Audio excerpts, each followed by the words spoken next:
Graça e paz, meu amado irmão, minha amada irmã, estamos de volta agora no nosso terceiro e último vídeo relacionado ao tópico de número 3, lições do caráter de Isaac. O que nós podemos aprender com o caráter de Isaac? Eu posso afirmar antes de começar esse vídeo que Isaac, ele tipifica o homem que toda mulher gostaria de ter do seu lado. Ele orou durante 20 anos para Deus trabalhar na vida da sua esposa porque ela não podia gerar filhos.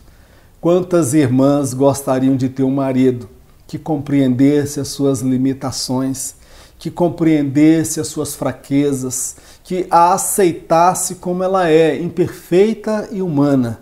Mas, por outro lado, quantos homens gostariam que as suas mulheres, ao invés de falar tanto e gritar tanto no seu ouvido, estivesse passando mais tempo com Deus, orando, intercedendo para Deus, dar força e graça para ele ser transformado. Isaac, ele orou durante 20 anos para a mulher receber um milagre e uma transformação de Deus. Vamos lá, meu irmão, no nosso primeiro subtópico nesta lição. Um homem esforçado e trabalhador. A prosperidade traz consigo alguns males. Um deles é a inveja. Se nossa prosperidade procede de Deus, Ele é poderoso para nos guardar. Isaac, ele era de fato um homem esforçado e trabalhador, como eu já disse no vídeo anterior, do nosso segundo vídeo relacionado ao segundo tópico. Ele tinha vários empreendimentos, ele tinha plantação, ele tinha gado, ele tinha muitos empregados, e isso demandava administração, acordar cedo, então ele era um homem muito esforçado e trabalhador. Mas a prosperidade ela traz também consigo alguns males. Por exemplo, as pessoas tinham inveja de Isaac, da prosperidade na vida dele. A prosperidade, meu irmão, ela traz também alguns problemas. As pessoas vão ter inveja porque você está sendo abençoado e ele não é abençoado talvez na mesma altura que você. Então nós temos que estar preparados. Mas se você, meu irmão, a sua prosperidade ela procede de Deus, você não puxou o tapete de ninguém, e você trabalha honestamente, não tenha medo de inveja, não tenha medo de olho gordo. Há pessoas que pedem para ungir o carro, ungir a casa, ungir algumas coisas, porque tem medo de olho gordo. Meu irmão, nós vivemos muitas vezes uma inversão de valores. Tem gente que não tem medo de pecar, mas tem medo de galinha preta encruzilhada. Tem gente que não tem medo de desobedecer a palavra de Deus, mas tem medo de um olho gordo. Ah, Deus revelou fulano que tem um olho gordo, aí o diabo tem um olho gordo contra a minha vida, por isso que nada dá certo, meu irmão. Eu não acredito nesse negócio, não. Eu acredito que se eu estiver em falta com Deus, se eu estiver vivendo uma vida de duplicidade, eu tenho duas caras, uma na igreja e outra fora da igreja, não precisa de olho gordo, não precisa de inveja, de feitiçaria, magia negra, nada disso, meu irmão. Porque você já está trazendo a maldição sobre a sua vida. Mas se você é abençoado por Deus e a sua prosperidade procede de Deus, meu irmão, Deus é poderoso para te guardar da inveja, do olho gordo, do olho magro, de todos os males, porque fiel é Deus para te abençoar. Uma reflexão: Isaac era esforçado e muito trabalhador. A prosperidade vinda de Deus não nos isenta do trabalho exaustivo e do cansaço. Ele era próspero, mas ele sabia o que era cansaço, o que era labor. Jacó, ele também foi próspero, mas ele acordava de madrugada, quem é homem do campo, para tirar o leite do gado, acorda 3 horas, 4 horas da manhã. O padeiro, ele acorda de madrugada, quando todo mundo está dormindo, está lá o padeiro preparando a massa. A prosperidade, meu irmão, ela passa pelo trabalho e esforço. E a Bíblia fala, esforça-te e tem bom ânimo. Deus não prospera preguiçoso. Bom, vai ter com as formiguinhas, porque as formigas trabalham no verão, porque quando chega o período do inverno, ela já preparou tudo o que elas precisavam. Então, meu irmão, vamos trabalhar enquanto nós temos saúde, temos vigor e oportunidade. Próximo tópico, eu mostro aí uma imagem de alguém empurrando uma pedra morro acima. A bênção de Deus, irmãos, a prosperidade é algo parecido. Ela não vem de mão beijada, não. Você não vai ver ninguém na Bíblia que foi abençoado por Deus que ficou de braço cruzado. Deus primeiro só chama homens ocupados. Mas para conquistar tem que ralar, tem que correr atrás. E nos nossos dias, para você crescer, você tem que estudar, você tem que se qualificar. Se você tem uma chamada ministerial, meu irmão, faz um curso teológico, faz um curso de ETAD, busca leitura, faz uma faculdade se estiver ao seu alcance, se prepare, se qualifique, meu irmão, para a chamada de Deus na sua vida.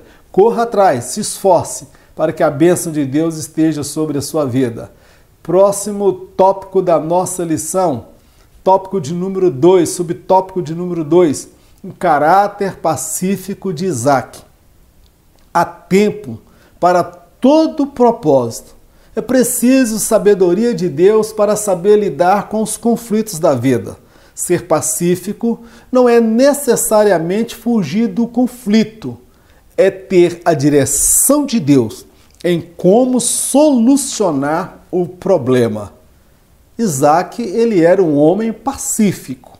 Ele cavou um poço e os homens vieram tapar aquele poço. Ele não brigou. Ele teve a direção de Deus, a sabedoria, ele cavou o segundo poço.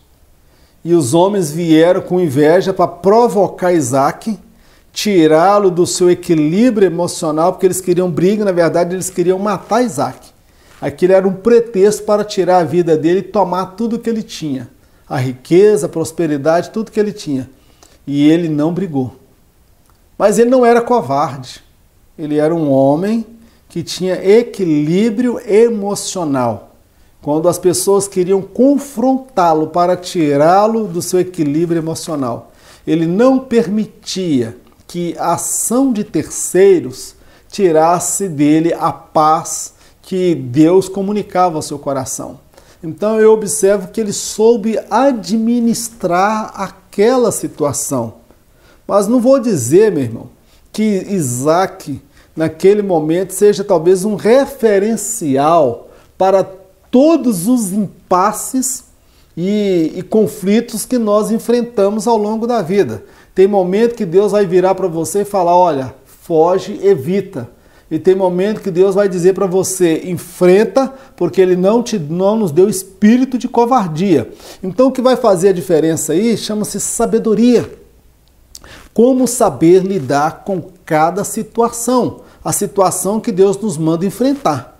E a situação que Deus nos dá a estratégia de evitar o conflito e a confrontação.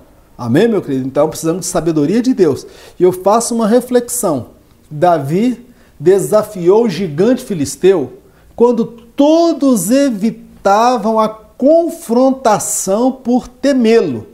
O mesmo Davi usou de diplomacia para com seu irmão Eliabe ao recusar discutir com ele. Davi, ele mostra o equilíbrio.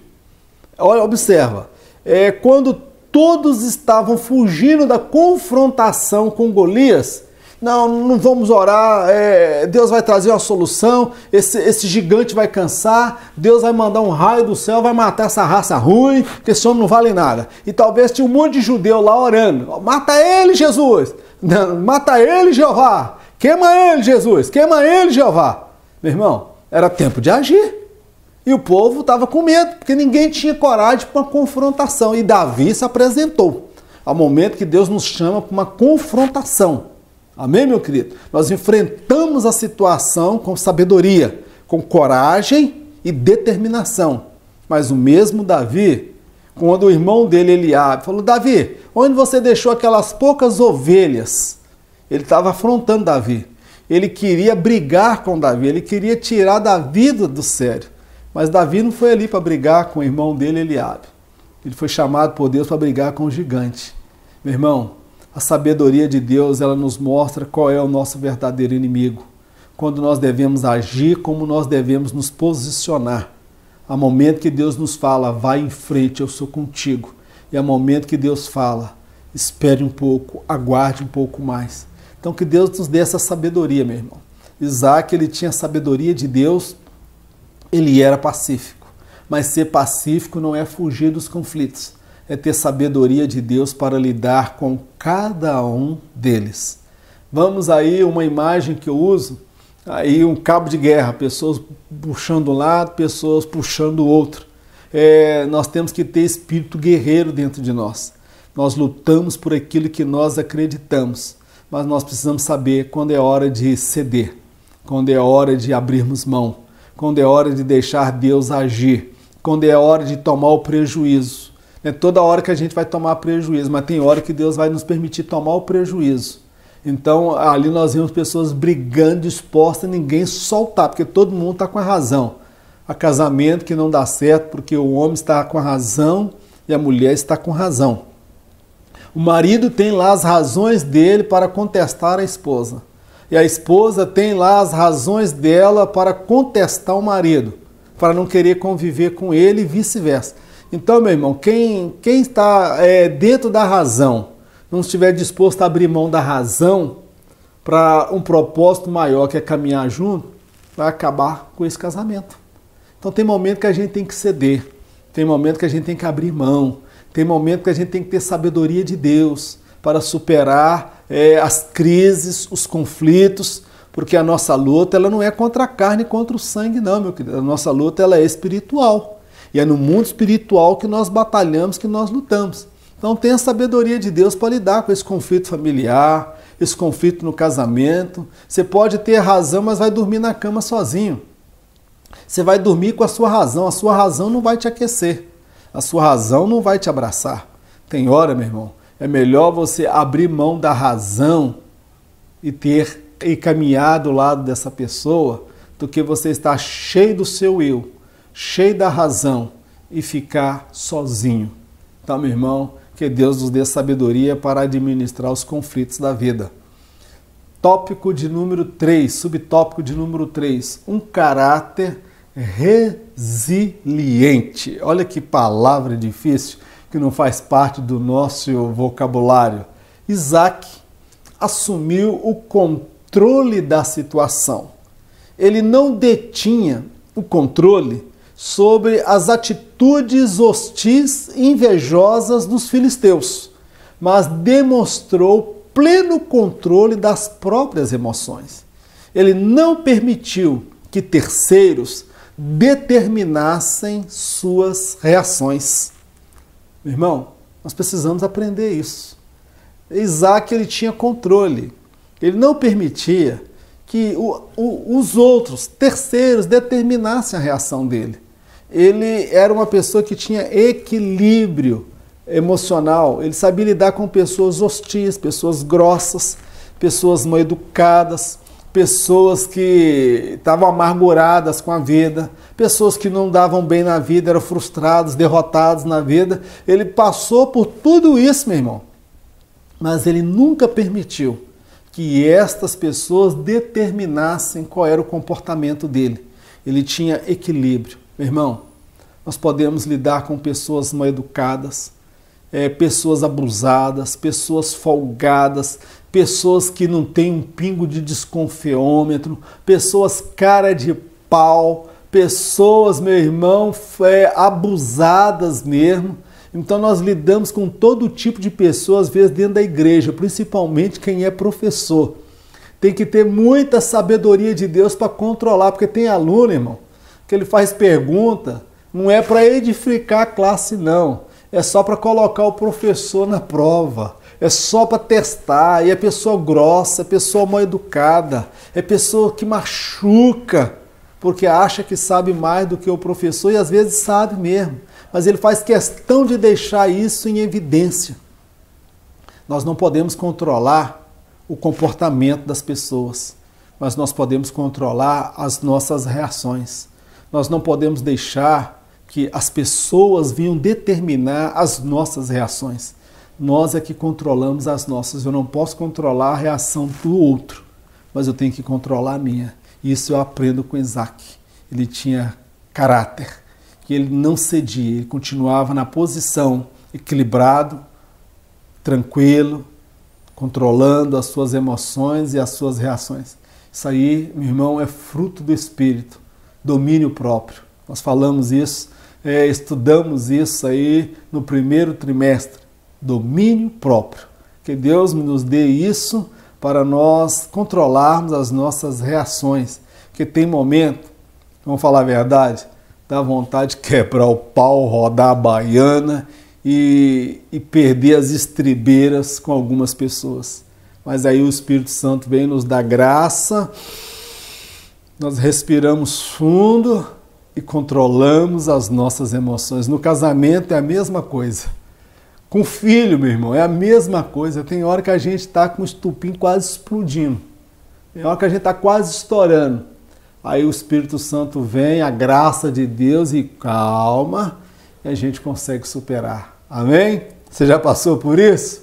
Bem-vindo ao clube, porque eu já passei muitas vezes e Deus me deu graça e sabedoria para vencer. Ele vai dar para você também, e eu preciso cada dia mais, porque tem hora que a gente passa por cada situação com gente folgada e abusada, que é só Jesus para nos dar graça. Aí eu uso esta balança, esta imagem aí que mostra o equilíbrio, né? Entre a razão e a emoção. A razão fala do cérebro. A razão fala para você se controlar, mas o coração é a sede da emoção, das reações, e há essa luta. E há pessoas que são dominadas pela sua emoção, um desequilíbrio emocional. Isaac, o que pesava nele era o racional, era o lógico. Nós sabemos o que fazer, mas o problema é que, diante da situação, às vezes a gente acaba perdendo o controle.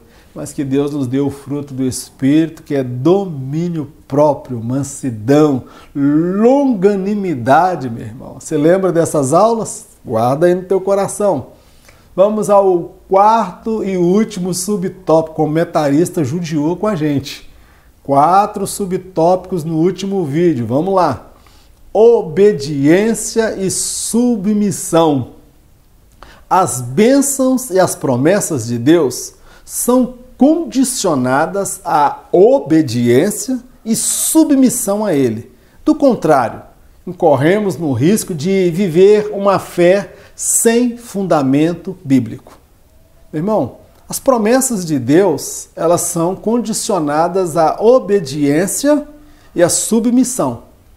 Tiago, ele nos afirma o seguinte: sujeitai-vos, portanto, a Deus, mas resisti ao diabo e ele fugirá de vós.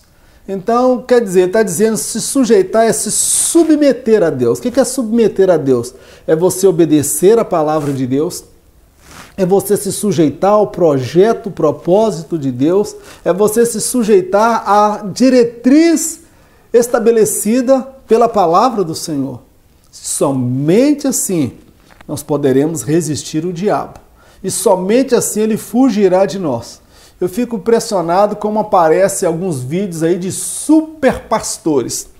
Esse camarada deve fazer parte da Liga da Justiça, deve ser o Lanterna Verde, o Super-Homem, deve ser o Thor, o Homem-Aranha, deve ser um super-herói desse, porque o cara tem um poder sobrenatural de mandar o inferno estremecer, de pisar no diabo, e que ele faz e acontece e determina que até Jesus obedece. Mas o que eu entendo na Bíblia, que a Bíblia fala que sujeitai-vos, portanto, a Deus. Resistir ao diabo e ele fugirá de vós. Tudo começa em você se sujeitando diante de Deus. Você reconhecendo que você não é nada, você não é super crente, você não é todo poderoso, você não é autossuficiente. Você precisa se sujeitar à palavra de Deus. Meu irmão, as promessas de Deus, elas são condicionadas à obediência. E a palavra do Senhor fala, e há de que, se ouvires a voz do Senhor, teu Deus, todas estas bênçãos virão sobre ti e te alcançarão. Jesus disse: se permaneceres em mim e as minhas palavras permaneceres em vós, pedireis o que quiser e vos será feito. Ou seja, é condicional. Então, meu irmão, se nós não observarmos esses princípios, nós vamos viver uma fé sem fundamento. Uma fé que não tem fundamento bíblico. Como alguém espera uma promessa de Deus na sua vida se ele vive no pecado. Como uma moça pode esperar uma promessa de Deus de um casamento abençoado se ela se envolve sexualmente com todo homem que ela encontra. Como um rapaz pode esperar uma promessa de Deus na sua vida se ele vive uma vida imoral, uma vida depravada. Meu irmão, há alguns princípios da nossa fé. E se nós não observarmos esses princípios, nós vamos viver uma fé imatura, uma fé que não tem fundamento bíblico. A fé verdadeira, irmão, nos leva a obedecer a Deus e sujeitar a sua palavra. A fé verdadeira nos leva a santificar. E a palavra do Senhor é clara. Seguir com todos a paz e a santificação, sem a qual ninguém verá o Senhor. Meu irmão, chegamos ao término do nosso vídeo, da nossa aula, falando de Isaac. Eu quero orar nesta hora pela sua vida, pelo seu casamento, pelos seus filhos, pela sua saúde e pela sua família. Senhor Deus e Pai, nós queremos te agradecer por mais esta oportunidade que o Senhor nos concede de juntos aprendermos da tua palavra. Dá-nos, Senhor, o caráter de Isaac. Dá-nos, ó Pai, um caráter pacífico. Dá-nos sabedoria dentro do nosso casamento para lidar com os conflitos, com as adversidades, de lidar com situações de estresse. Abençoa, meu Deus, esse casamento, abençoa o pai, abençoa a mãe, abençoa os filhos, põe a tua bênção sobre a vida de cada um. Abençoa essa família poderosamente no nome de Jesus. Que o grande amor de Deus, a graça do nosso Senhor e Salvador Jesus Cristo, as doces consolações do Espírito Santo de Deus, seja com todo o povo de Deus, não somente hoje, mas para todos sempre, em nome de Jesus. Amém. Meu amado, foi um prazer estar com você. Foi uma bênção estarmos juntos aprendendo a palavra de Deus. Ore por nós. Permitindo Deus, estaremos retornando na semana que vem. Enquanto a semana que vem não chega, você pode clicar, assistir a primeira aula e assistir a segunda aula. Que Deus abençoe a sua vida, no nome de Jesus.